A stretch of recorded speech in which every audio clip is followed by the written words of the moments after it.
Thank you.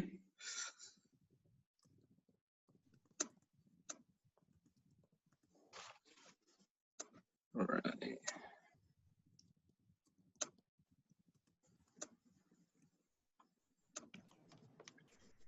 All right, can you all see my screen? Yes. Okay, Yes. good, good. All right, well, thank you all for joining us today. This is our second Veridus webinar, as we titled it, the Lockdown Series. So today we're going to be focusing on the disposition of city and town-owned property. So today's speakers would be myself, Greg Goodnight and Stephen Meyer. Quick introduction on myself, then I'll let Greg and Stephen introduce themselves. I lead the Community Economic Development Division at the Veridus Group. So basically work closely with cities and towns and counties throughout the state, helping them with any of their community and economic development, redevelopment initiatives that they may have, and helping them pretty much implement complex projects. Most of the projects that we have worked on have been centered around real estate, vertical developments, pretty much helping on the pre-development side, helping them get through helping developers and communities understand what's needed to get through the approval processes, but also helping understand how to best incentivize projects and move forward. With that, I'll turn it over to Greg. Well, thank you. Greg Goodnight, former mayor of Kokomo. I served as mayor from January of 2008 until the end of last year through December. Served 3 terms, did a lot of economic development, tried to improve the quality of life for our citizens. Coming from a mid-sized Midwest city, a lot of challenges sometimes, and so redevelopment was a big priority, and again, I think we had some success with that. So thanks for having me. Thanks, Greg. Stephen? And I'm Stephen Meyer. I'm the CEO of a nonprofit organization called Renew Indianapolis. We do a lot of different things in the greater Indianapolis area, including operating a land bank. We develop affordable housing. We have 2 subsidiary community development financial institutions, which are essentially banks. We make loans to small businesses, and we make loans for affordable housing projects, both multifamily and single family housing. All right, thanks, Stephen. We definitely appreciate Greg and Stephen joining us on this one. Wanted to mix it up a little bit so you didn't just hear from Veridus, but to hear who some of our partners are, who we worked with in the past on various projects. So definitely appreciate them joining us today. Quick disclaimer before I get into this. If you have any questions, there are 2 ways that we can handle this. If you don't want to forget, you can write it down, or you can send us a message through the Zoom chat function. You should have the option to send it directly to the host, which I have made Danny from our office the host, or you can send it directly to everyone for everyone to see it. Either way is fine, and we'll definitely address your questions during the Q&A period. Or you can also unmute yourself when we open up the Q&A portion towards the end of the presentation. Also, quick disclaimer that we are not attorneys or financial advisors, so we are not giving any legal or financial advice during this presentation. If you feel that you need that advice based on the information that we do present, we encourage you to reach out to your attorneys or your financial advisors. If you don't have one, any of us would be happy to make any recommendations. And I actually am an attorney, but I'm not going to give anybody legal advice. And I'm not an attorney, and I probably will. So who knows? No, I'm joking. All right. So just a quick overview, the Veridus Group. So like I mentioned earlier, I lead the Community Economic Development Division. So we work closely with cities and towns, and these are some of the areas that we've been working with our clients. I'm not going to read it all. You'll definitely have access to this afterwards, but these are things that we work closely, and as you can see, they're mostly within project management and working closely on development deals and real estate transactions. We have 3 other divisions that you would definitely hear more about if you join our webinars over the next 4 weeks. So our construction services, they kind of gave an overview of this department last week as well when they went over the project delivery methods. And if you did miss that one, we are recording these webinars, so we do have a recording of it. So if you would like it, feel free to reach out to any of us at the Veridus Group. And we do have an email towards the bottom of this presentation that you see, info@theveridusgroup.com, where you can reach out with any questions or concerns. And so the other 2 departments, the civil engineering and building forensics. Building forensics is one of our newer departments, and they were seeing a lot of success in all 4 departments, and we're happy to see Veridus continue to grow. I don't want to say too much about it because I want you all to join the webinars later so you can hear more about each department. So I'll move on from there. All right, now getting into the presentation here. So we wanted to talk about the disposition of city and town-owned property, because we, over the years, as we've been working with our clients, we've been seeing a lot of our clients not really understand how to quickly respond to developers or businesses who are looking to come into their markets and invest in their communities. And so traditionally, we've seen these communities rely on the market to drive the real estate and drive development and any other thing that would happen within their communities. However, we've gotten to a point that we'll address later where we can't really rely on the development community to really drive this market, especially for cities and towns to get exactly what it is that they've been putting into all of these comprehensive plans or these conceptual redevelopment plans. In order for them to get exactly what it is that they want, we've noticed that they have to take the initiative and to do a little bit more. And to back up just a little bit, we know that one thing that they would have to do is understand what they actually own. And so we've realized, and this is some information that we received from Next City, that 90% of cities and towns that we talk with don't know how much property that they own. And of the 90%, 95% of those individuals don't have any type of land or property strategy. And so what we find is that in these situations, this is where they try to rely on the market to help drive or kind of help them guide what it is that they want to see in their communities. But as we see, according to this statistic down here, that many of the booming cities or the cities that we see growing or developing, they manage about 40 to 50% of the land within their corporate boundaries. And most of this property is what you would traditionally see communities who own land, what they would traditionally see with it. So it's rights of ways, greenways, parks, things of that nature. So we actually have to understand how the role of government is changing with respect to real estate. So traditionally, you'll see these 4 main buckets. I mean, if you dig deep into each one, you can break it out into several and unpack this and realize that there's a lot that governments do in respect to real estate. And so of these 4, you see regulation and promotion, planning, and production. And so regulation, obviously, within zoning and planning as well, zoning and planning. Promotion, traditional marketing, things of that nature that help encourage people, attract and developers or companies to the area. And then production, which is your basic services that you will see, so water, sewer, streets, things of that nature. And so now, I'll say over the last decade or so, we've been seeing that this has been enhanced in each area. And so regulation plus and promotion plus, planning plus, production plus, that basically means that as technology advances, as development advances, as we all advance in society, we needed the government to take a stronger role, a more proactive role in how they go about regulating and promoting and planning and production. But with that, within each area, I mean, we've seen with these development projects that the governments have had to participate in a larger way. And in many cases, it's usually seen by way of incentives. And, how does a city or a town incentivize a project, whether it's TIF or master lease with some credit enhancements, things of that nature.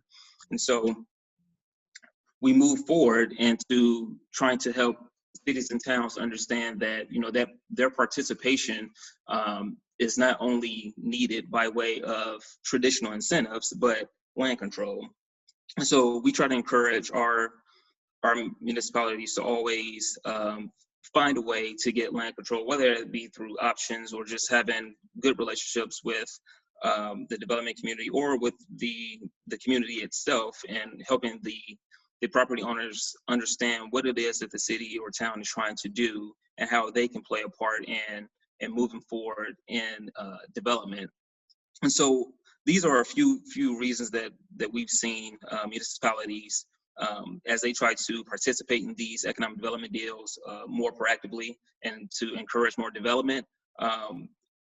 When they get land control, they have the ability to control what the land prices are. I mean, we've seen in several examples, and I'm sure Greg has seen in Kokomo as well, when you go after developments and you kind of take it chunks at a time, those land prices can increase.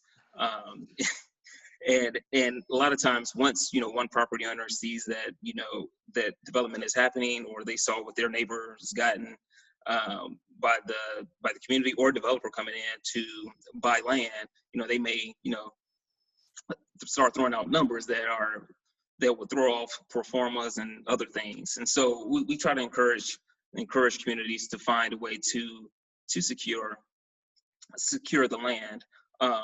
And again, not all property owners are bad, but I know that it's easier for developers to deal with really as few property owners as possible, which is why we encourage the communities to secure that for them. Another way that they participate, as I said in the last slide, is that they provide incentives. And so we'll probably touch on some of that a little bit more later. But the last one, I'm gonna go into a little bit more, and then I'll open it up for Greg, Stephen to definitely provide some input. But we want the communities definitely to get what it is that they want. And so in order for them to get exactly what it is that they want, they would have to secure the ground. And a lot of times, they have these plans, they do master plan developments, things of that nature. And they're trying to encourage the development community to come in and give them what it is that they've put together through their planning process. We always try to encourage communities or help them understand that what they put in their master plan development may not be, it will not look like what they put together in their plan during their planning process. It helps encourage developers to see how they fit into the plan, and with that is how the plan begins to take shape. But when the communities on the land, so we know that this is a traditional view of it. They use it for assessed value, to increase the assessed value, or they provide services on it. But you begin to see other things. So within economic development, they can encourage economic development and provide the uses and the things that the community would like to see to help that community grow. You can use it to help ready sites. I think Leslie's on, and she can tell you from Genova's that this is one of the areas where it would save her a lot of time when working with communities if they had sites that were readily available for their clients to come in and develop on it. And so as much information as communities can have on their sites, it doesn't have to be a perfect site by way of you have everything cleaned up, but as long as you have all the information, what needs to be cleaned up, if there's any wetlands on it, if what the ground can support, this information is tremendous to a developer. We can start to see, and I'm just going to scroll through, you can start to see more things begin to develop, or what the community can control and allow to happen when they take control of it and participate more aggressively than they have in the past. And then who knows where we may end up 5 to 10 years from now. But with that, I'll pause for a second, see if Greg or Stephen have any comments on that. Go ahead, Stephen.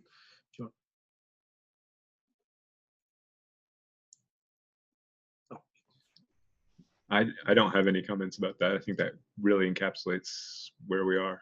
Yeah, no, I think the big part is just the main takeaway is being able to control the land use and the reuse. That's invaluable.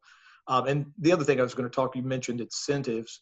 One thing we always, almost always did it because we were trying to redevelop and clean things up was sometimes it would be things like a streetscape or some enhancements in the neighborhood to complement the investment that was taking place. So it was something that was kind of in coordination with that, as opposed to a direct incentive sometimes. Yeah, I guess I would say control can have different meanings besides just ownership. So there can be a lot of ways that you can control a property without taking title to it. So streetscapes is a perfect example. If it's not developable without some infrastructure improvements, then you can, as a municipality, still have control over it. If there are environmental issues that you need regulatory help with, if it's whether it's incentives or there are any number of ways where you can have some level of control. Ownership of adjacent properties is another good one. It doesn't necessarily have to be ownership. Yeah, thanks for that. Yeah, we've definitely seen examples in several communities where what you do right next to the property that you may not have ownership of by title, but you can encourage what you see next to it based on what you do to the property right next to it. So no, thanks for adding that. All right, now to get to the meat of this webinar. So participation through disposition. So there are more ways, and I'm sure Greg and Stephen can probably bring up additional ones, but there are 4 ways that we want to touch on in this webinar as to how we see municipalities participating in these development deals or overall master development plans when they dispose of their properties and allow proper investment to take place. And so we're going to touch on each one: RDCs, RFPs, CDCs, and land banking. So with the first one, so the Redevelopment Commission in any municipality has the ability to dispose of property acquired for redevelopment or economic development purposes, as stated in Indiana Code 36-7-14. And so this law does make it make the process a little bit more flexible for RDCs and any other civil units to dispose of properties.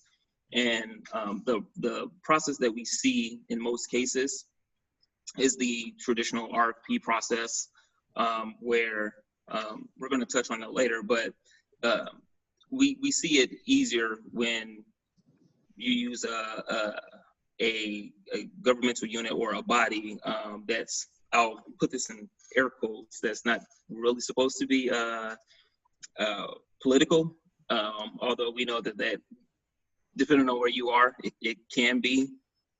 But just to use this unit to dispose of property, because you're able to move at a pace that's a little bit quicker than other civil units and kind of respond to these development deals at the speed of business. And so we also know that the RDCs are also the governmental units that handle the TIF. I mean, they're by statute, they are the ones who manage the TIFs. And so most of these deals that we see, as when we discussed earlier about incentives, these are the bodies that we see who allow TIF to be used in these projects. And then depending on the communities, how they may have their policies set, they may also be the ones to handle, and according to state statute as well, tax abatements as well. So it's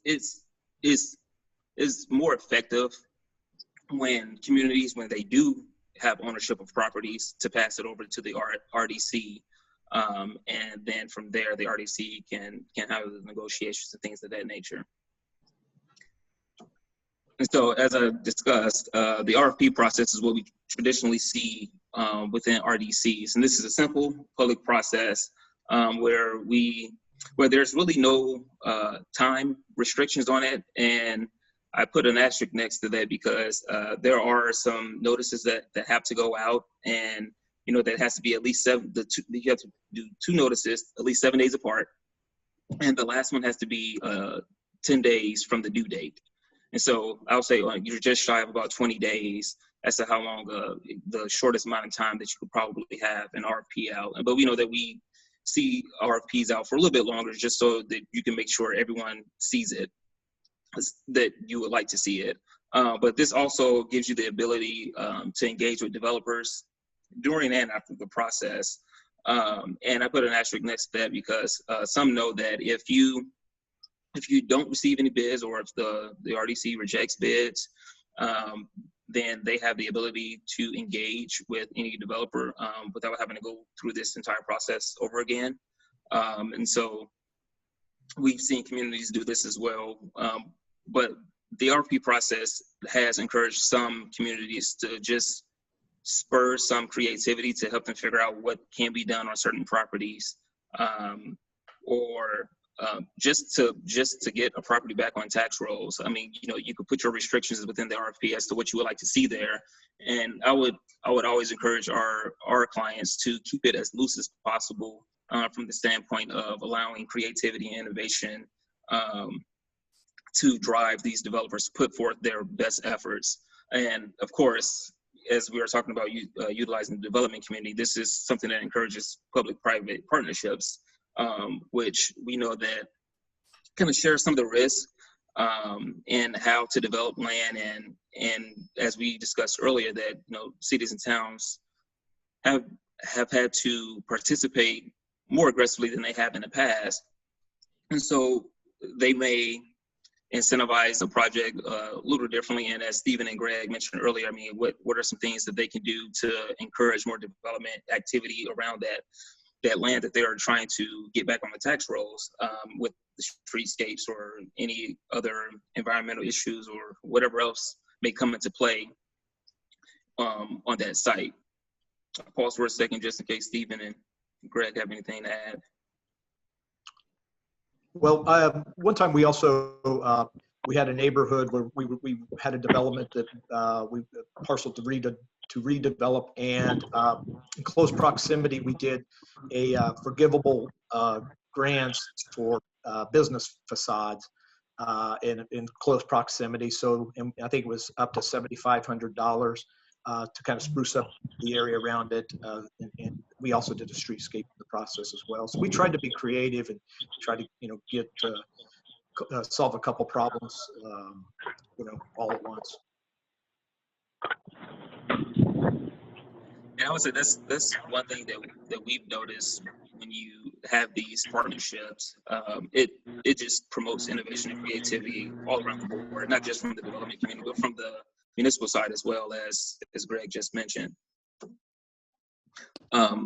The third way that we see participation through disposition, we've seen some communities really take advantage of utilizing CDCs. And according to state statute, it permits RDCs to dispose of property to community development corporations at no cost. And so the reason we bring this up is because we've seen communities who've used CDCs really become creative in how they incentivize a project. And so we know that there is an issue that came up a year or so ago where incentives were becoming taxable. And so in one community, they utilized the CDC to hold property for a certain amount of time so that a developer didn't have the land, which was going to be the incentive in this project. The community was going to provide the land as the incentive, and so they held it with the CDC until the developer was ready to get to a point to actually start digging in the ground and to build their development. But not only that, I mean, you can use it to help save more time. So we know that RDCs help save time when you utilize them, but when you pass it over to a CDC, it saves more time. And I know some people view CDCs as these rogue rogue institutions going out to fulfill their own missions. However, these CDCs are a little bit different by the standpoint of being created by the municipalities themselves to help encourage additional investment and to help move the process along a little bit quicker. And one thing that it has come up was the transparency issue that some of you may be aware of in some communities. But we've encouraged a few communities, so Plainfield is a client of ours, and we encourage them to just have their CDC board or a board director just present an update to their RDC or town council, so that they can avoid this transparency issue. So of course we don't go into the terms, the project terms and things of that nature when you're talking about the transactions. However, they do just talk about what their mission is, and it's something as simple as just promoting economic development in X community. And they just go and talk about the things that they're working on, and these are things that are, of course, are driven by the council and or the RDC. And so this one, I'm actually going to turn over to Stephen to talk about land banking, since I know that that is what he does at Renew Indy every day. Yeah, so we are a land bank, amongst other things. We really operate as a land bank both directly where we own property and indirectly through the process that Marlon just went through, where we are essentially a marketer and pass-through entity for city-owned properties as well. So we handle all of the disposition of residential property for the city of Indianapolis. We have a formalized process. We have a committee of experts that review applications, and then those recommendations, if they end up being city-owned properties, they go to the MDC for MDC's approval. Otherwise, if it's our property, then it gets approved at our board level. So from a process perspective, whether we're selling property or we're selling property that's in the ownership of the city of Indianapolis, it's the same process. We don't dispose of property through any other means. For the transparency issue, everybody fills out an application. Everybody, we have application evaluations once a month. It goes to our board once a month. So everybody has the same process. Most of what we have in the land bank is available for sale, although one of the purposes of having a land bank is to actually bank land to aggregate it over time in areas where you think 5 or 10 years down the road there will be the need for aggregated property. This is especially useful in areas that are transitioning from, say, residential to industrial, where you have a handful of houses that are kind of mixed in with otherwise, heavy industrial areas, and you want to start changing that land use over time to make sure that it's consistent. It's one of the things that land banks are particularly useful for. Marlon, can you go back to the previous slide real quick? Yep. One of the things that I wanted to bring up about CDCs, it says at no cost. There are lots of programs where the ultimate buyer doesn't want to receive the property for free necessarily. For instance, the low-income housing tax credit program and new market tax credit program, the basis of the property increases the amount that you're eligible under those programs. And so you want to pay market rate for the land.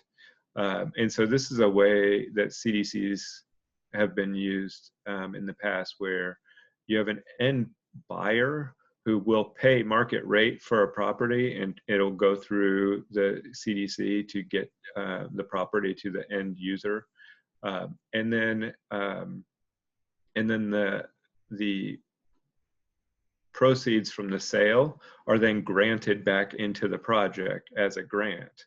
So you can take advantage of the process to boost your basis, your eligible basis in these other programs. And a lot of times that's a way to close a gap and get extra tax credits for a project without it actually costing anything. It's just, it's a two-step agreement instead of just getting land for free. So there are lots of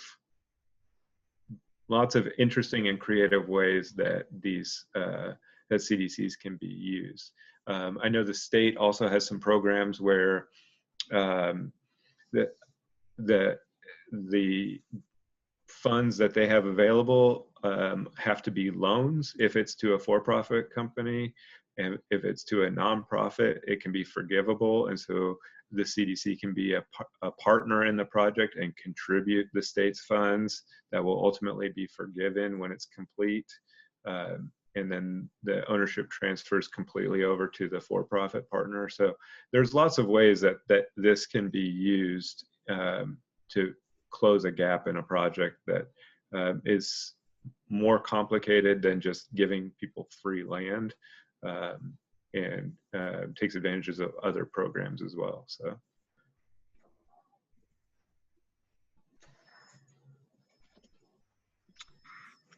All right, thanks, Stephen. So we're going to move over to a few examples that we've all worked on. So this is the site of the Levison project in Noblesville. So we work with the city on this project as described as part of our services earlier. So we work with them to help get this project through the approval processes through I guess a number of their civil units, so their city council, their RDC, their EDC. And actually during this process, they actually created a CDC to transfer this property over to the developer, well, to transfer the city-owned property. So these were two separate owners here in the existing building. Then right next to it was an existing parking lot, a metered parking lot that the city owned. And so that portion is what the CDC held to provide to the developer once they were ready to start digging. So here's a rendering of it, and we currently have one of our owners, technical reps, managing this process for the city right now, as they're moving forward along in creating what you see here as 83 apartment units, about 300 or so parking spaces. There's some below ground parking as well. And then they added some retail space, some commercial space on a few of the corners on this block. And so this was probably one of their, I think as they put it, their first downtown development or residential development in over 100 years in the city. So they were very excited to get this process moving. However, I mean, this was one of those situations where city owned part of the property, and then next to it you had two private owners, and was fortunate enough to have owners who were willing to participate in this project and understood the value and need. So as just about every municipality claims there's a parking shortage, so they encourage additional parking here in this structure. And so they worked with the developer to get additional parking in their downtown. And so the city actually owns the parking structure and leases the spaces that are needed for the residential unit and commercial units to the developer. But the rest of the building is owned by the developer. And so this was a creative and strategic partnership that is not unique, that we see arrangements like this across the state, where if cities need additional parking, they either take ownership or they add more to their incentive amount to encourage the developer to build what it is that they're looking for. And so this is the Levison project, and it should be complete, I believe, later this year or early next year. And so here's another project. This is in the town of Plainfield. So this was actually probably one of the quickest that we've seen, the land assemblage. So there were actually 13 properties on this site, 13 different property owners. And the developer actually came in and received options on all 13 parcels, probably in about 6 weeks. And we actually, this is another, as I mentioned earlier, utilized the CDC to help transfer some of the property. And to Stephen's point, no, it wasn't at no cost. We actually wanted, in order to receive some credits from the state and also to utilize some of the incentives from the town. He didn't receive it at no cost, but they did use the CDC to hold the property for some time until he was ready to start digging to avoid that the tax issue that was looming around that time, of incentives being taxable. And so this project is actually moving on very well. I know they're doing a lot of their MEP rough outs right now. This project is scheduled to be complete early next year in Plainfield. This is right there on US 40 and Avon. There in Plainfield, and they're down in the heart of their downtown. So this would be a great catalytic development that would spur additional developments to take place in this downtown.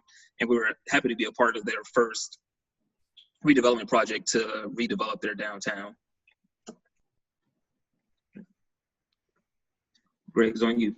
Okay, this is a Kokomo Municipal Stadium. It's just to it's really part of the downtown, but on the very south side, along the waterway. And that was a neighborhood, and to be completely honest, it was probably the worst neighborhood in Kokomo. Substandard housing, slumlord housing, and it was hit in 2003 with a 100-year flood, and then again in 2013. And there had been homes that had been demolished there over time, and no new investment. And so after the second 100-year flood in 10 years, we started purchasing, and some people just gave us the lots. And so we kind of started cobbling them together. There was no one, we used no eminent domain, didn't force anybody to sell. There were a few on the fringes that we offered, but they just had, the homes weren't worth what they owed on them, so we had a few outliers. But anyways, while we're doing that, we were also looking at building a stadium. We had about, I put together a citizens committee, and they were looking at about 4 or 5 sites throughout the city, including a South Side Park. And this ended up being the result. So we kind of did took what was obviously a liability and turned it into one of the best assets in our city. And this is just adjacent, across the street. The picture there on the left faces the stadium.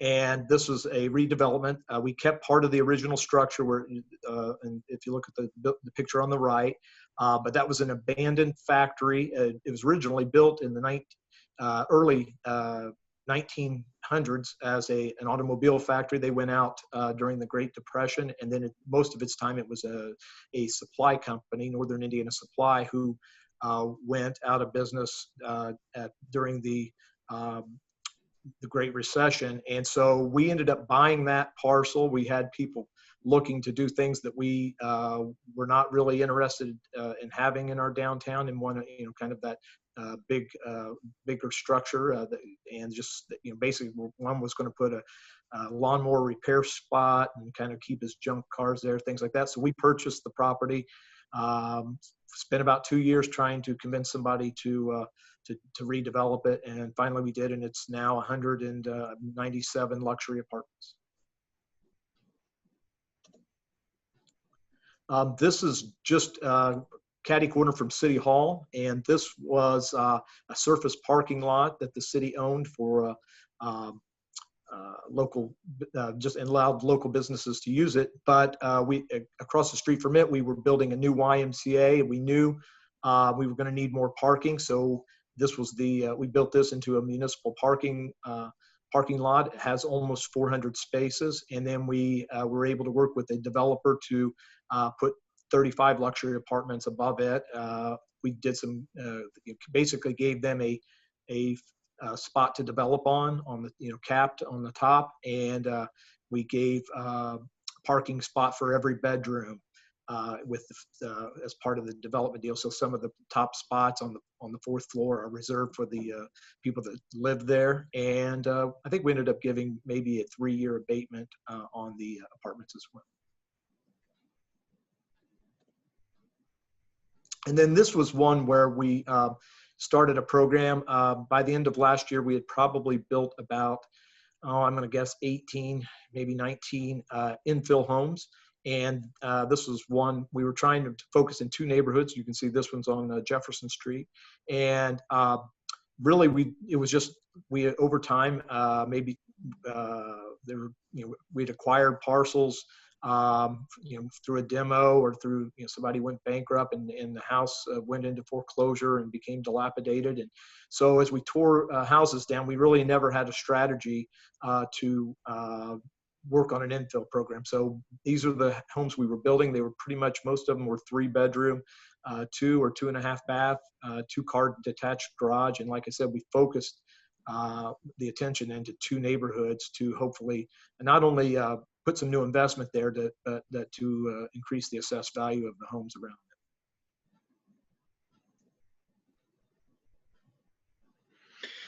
This was a project that we did when I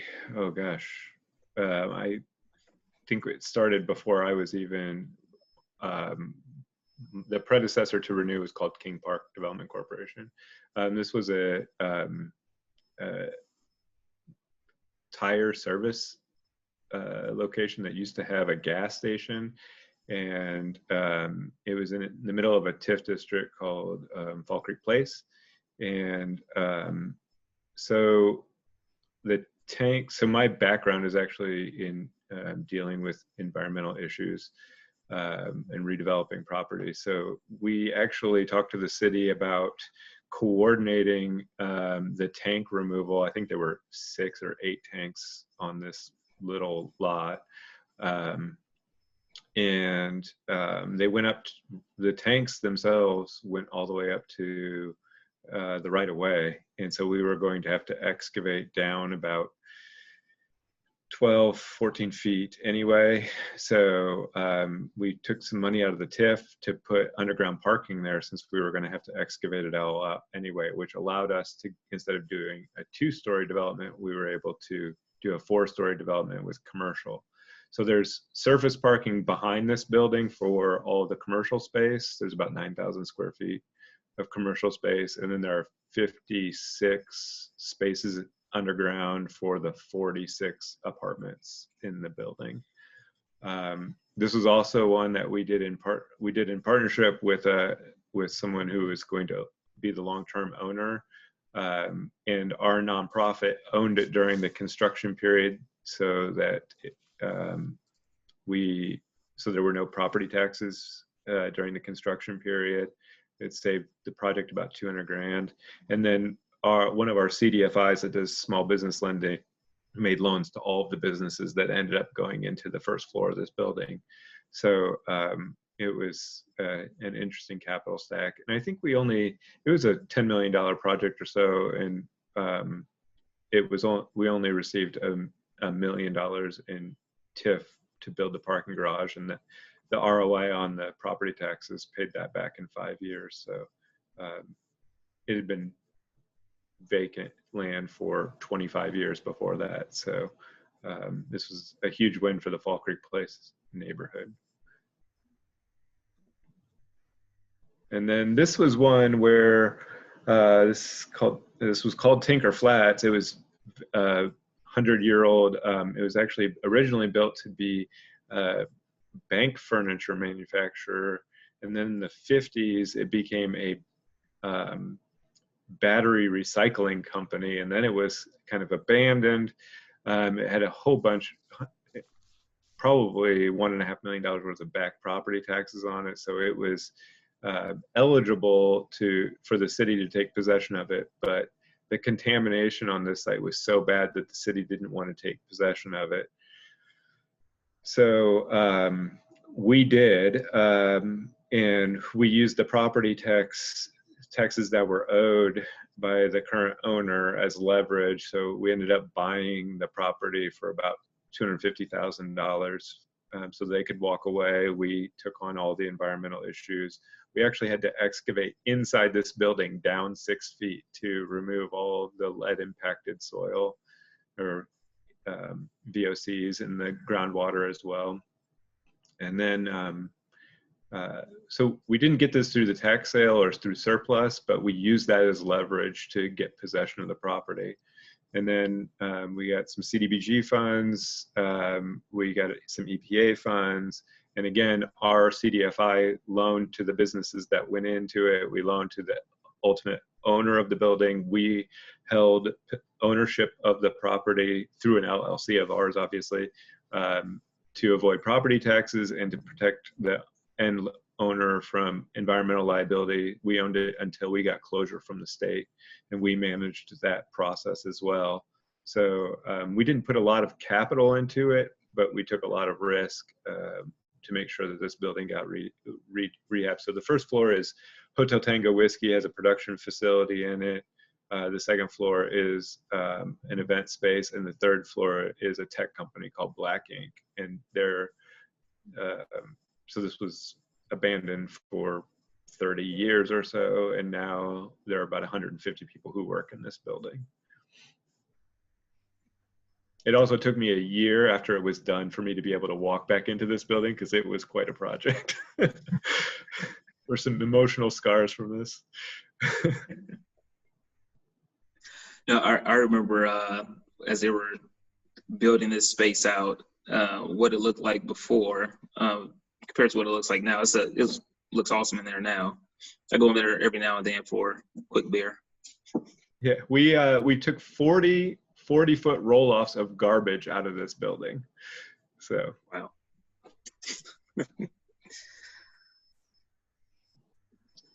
Well, that is the end of our presentation. Hopefully those examples allowed you to understand some of the concepts that we brought up earlier in this presentation. And we have about 10 more minutes. So if you all have any questions, feel free to ask, unmute yourselves, or you can send it directly to the chat.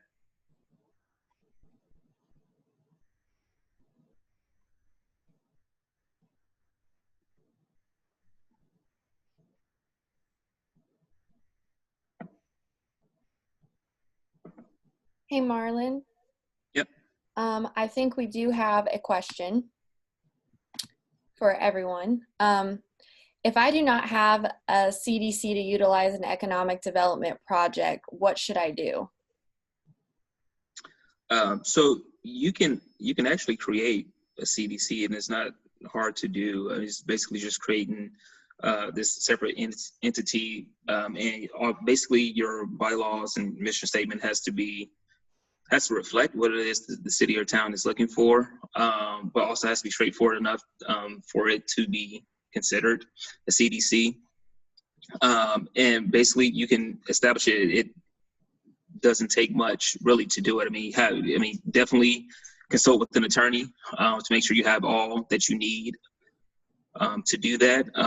And then you can, I'll say, I'm trying to think, when we worked with Plainfield and Noblesville, this is something that they actually did. They had to create one for these projects. And I want to say it took, outside of getting all the documents prepared, probably a month or two to actually have it up and running to do what it is they needed it to do within the project.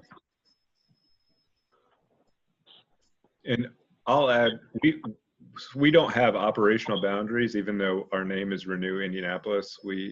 So we've actually been a CDC for projects outside of Indianapolis.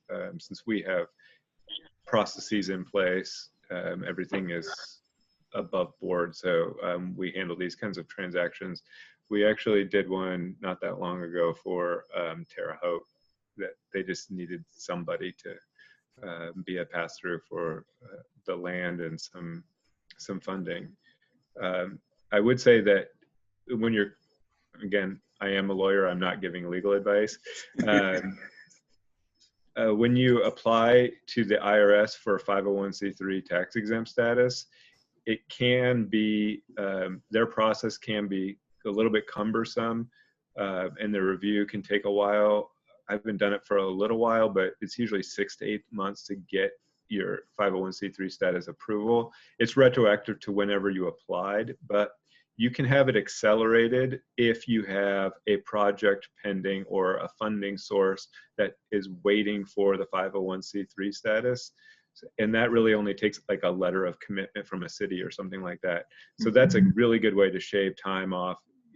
It can go from 6 or 8 months to a month or two for the IRS. And I'm sure right now the nonprofit part of the IRS is probably not getting a whole lot of activity. But it is very helpful to let them know that you do have pending projects that require your 501c3 status, and they will. I've worked with them a lot, and they're very helpful people, and it's not onerous at all. The only thing I'll add to that is we didn't have one when I was first elected. We put one in probably in my 3rd or 4th year, and it was just the value of having it. It can't be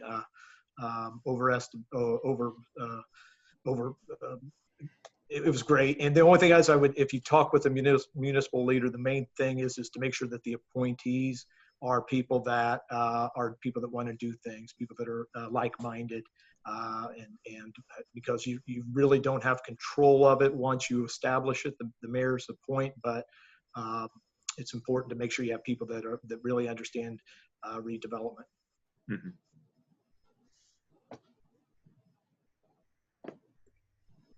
And the control issue is an interesting one because my experience has been with the RFP process that you generally won't get a lot of your better developers or your more reliable developers responding to an RFP that isn't really specific.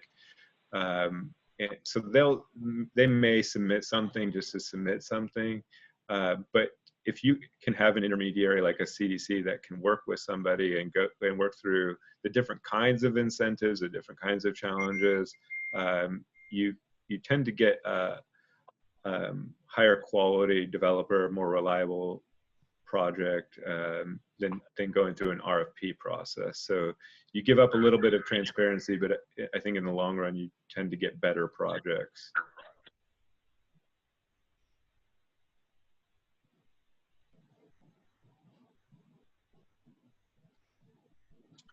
Any more questions? We have about 5 more minutes.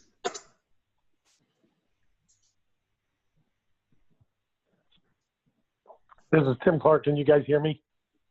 Yes. Yes. My question is, how do you handle remonstrators that are elected or private citizens? You want me to take this one? Well, they're always there. Sometimes sometimes they're more vocal and more organized than others.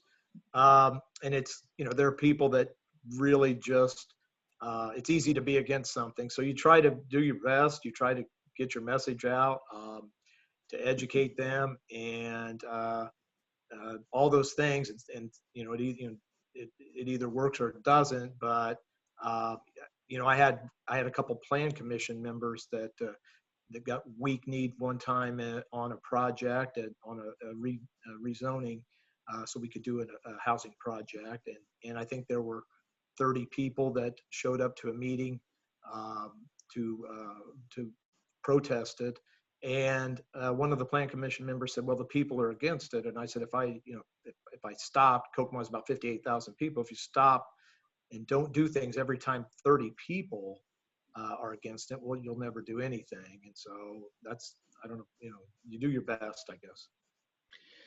Yeah, I would say communication early is really important. Meeting with people before anything is public. Everybody likes to be in the know. So, meeting with people and getting feedback before there's anything filed is important. And even before that, if there's like a planning process that's involved for an area, I'm always very cautious about the public's involvement in planning, and that activity needs to be kept at a very high level, because citizens may want things that just aren't financially viable, and that doesn't, it leads you down a path of people have expectations that if it made it into a plan, that it's something that's possible. And so it's better to keep things at like the land use level, rather than we want a grocery store or we want a doggy daycare, or, you know, any particular use. And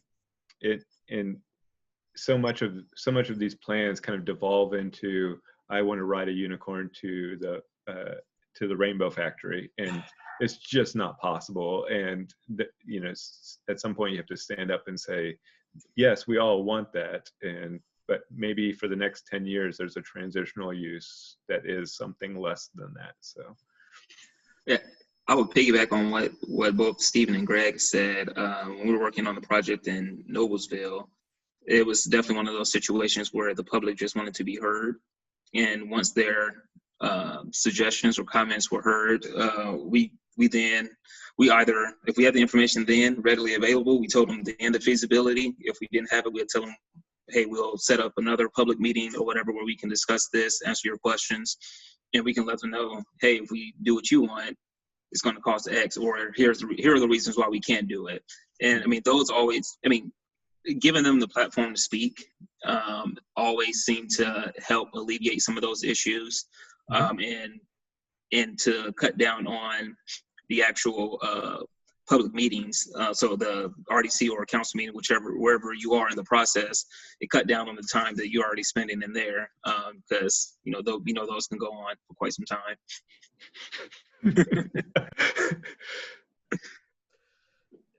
All right. Well, we thank everyone for tuning in to this webinar.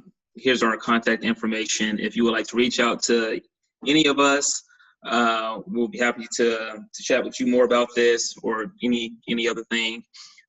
We will see you all hopefully next week at our next webinar, where we'll be going over PCAs and equity inspections from David Rainey and Dan Weeks in our office. And again, if you missed any of this, or if you missed the last one, or if you're going to miss any of the other ones, we are recording these, so we will have this recording for you available. So with that, you all enjoy the rest of your days. Thank you again. Thank you. thanks, Marlon.